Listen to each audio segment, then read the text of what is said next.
Itu arti aslinya. Berarti orang maksiat bisa dicintai Allah, bisa.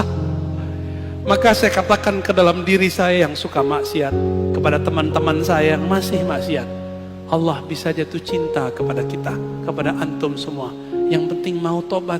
Lah Ustadz, saya tobat besok ngerjain lagi. Udah tobat lagi. Sambalado, gak apa-apa. Tobat sambalado itu disebut tawab, ghaffar. Apa arti ghaffar? Allah yang menerima istighfar berkali-kali. Tawab, Allah yang menerima tobat lebih dari satu kali. Tolong jangan dengarkan lagi kalam ustadz yang dipinjam lisannya oleh setan dan mengatakan tidak boleh tobat berulang-ulang, tobat nanti saja. Itu setan yang ngomong, Pak. Karena Allah mengatakan tentang ciri-ciri orang yang mengundur-undur tobat, nanti saja kami tobat. Benar gak? Ada kan ayatnya? Ada ayatnya. Tar aja tobatnya, tar. Kata kiai tobat itu cukup sekali. Gak bener. Tobat itu berkali-kali. Maka ada lafaz tasdik, tawab. Coba tanya kepada orang ahli nahwu sorof, apa arti tawab?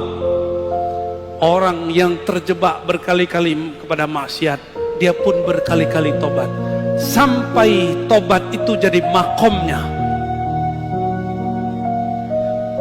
Jadi saya kalau melihat ada orang maksiat, saya bawakan ke diri saya sendiri. Antum jangan jijik ngelihat perempuan yang buka aurat. Mata antum kan menikmati, ya toh? Jujur tuh yang senyum-senyum tuh, jujur tuh. Ayo senyum. Pada bengong kan? Itu kita munafik ke dalam diri kita sendiri. Coba sesali, ya Allah, aku mengatakan orang itu hina, tapi aku menikmatinya. Gawat gak? Kita jijik katanya, benci melihat orang buka aurat, tapi mata antum tuh gak bisa lari dari dia. Bisa gak mata kita lari dari orang cantik, bening, buka aurat? Gak bisa. Antum gak ghadul basar di depan orang. Apa? Antum bisa ghadul basar depan masyarakat, depan teman. Di rumah buka Instagram bisa ghadul basar gak? Saya gak yakin. Jangan sok suci. Maka karena kita ini nggak ada yang benar utuh, makom pertama yang mesti kita buka adalah makom taubah. Ya, pribadi yang suka tobat. Jadi orang yang tobat itu level pertamanya move on, lupa sama dosanya, tapi dia tidak membenci pelakunya. Ada yang kedua, selalu ingat maksiatnya. Orang begini, kalau dia punya guru mengajarkan tobat, dia tak tahu cara tobat. Kalau dia tobat, selalu ingat ciri-cirinya banyak nangis, banyak merindingnya. Kalau ingat begitu, selalu ingat dirinya yang hina. Orang begini nggak sempet mikirin orang. Jadi kenapa ada orang hijrah, habis itu ngata-ngatain temannya, padahal baru kemarin sore hijrah.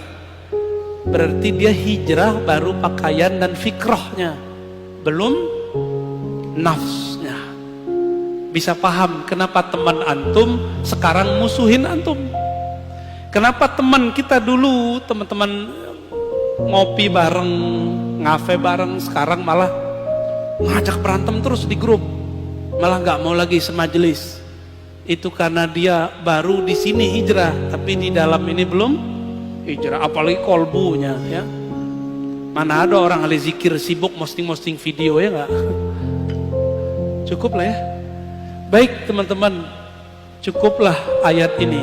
Waman jahada fina lanahdiyannahum subulana.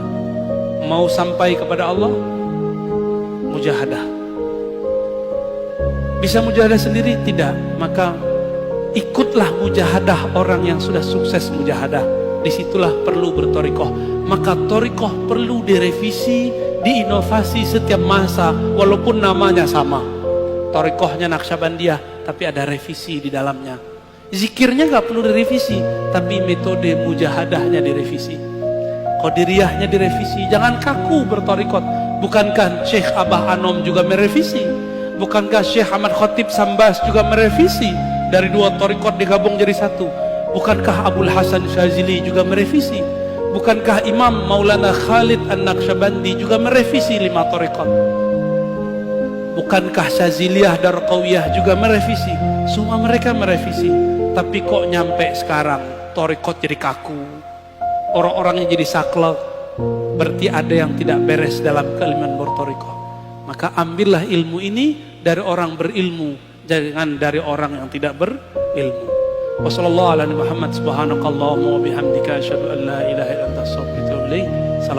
warahmatullahi wabarakatuh. Masih ada waktu sholat syuruk ya, silakan.